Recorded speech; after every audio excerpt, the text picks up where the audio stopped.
Дорогие друзья, меня зовут Екатерина Иванова. Я работаю экскурсоводом в картинной галерее народного художника Афанасия Николаевича Осипова. В галерее мы проводим замечательные занятия для детей. Сегодня мы с моей помощницей Дичковской Алиной нарисовали прекрасную картину «Ромашки», как воспоминание о нашем якутском лете.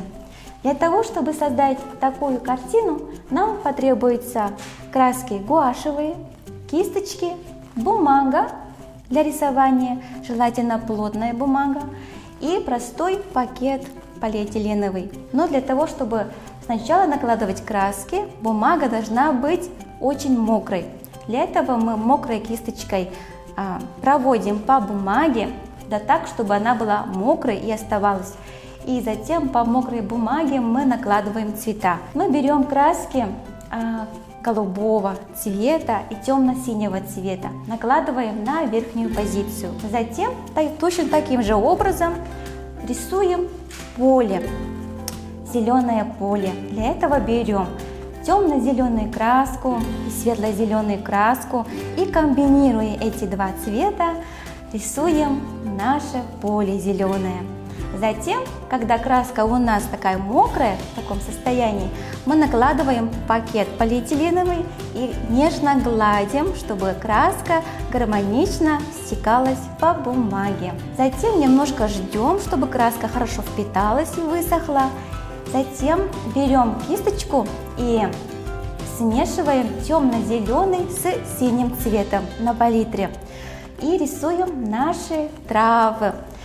Делаем так, чтобы травы было видно. Рисуем травы снизу вверх, чтобы травы касались чуть-чуть неба. Затем мы берем желтую краску и желтым цветом украшаем наши травы.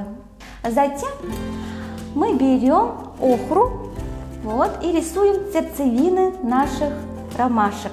Нарисовали так, чтобы они гармонично складывались по нашей бумаге.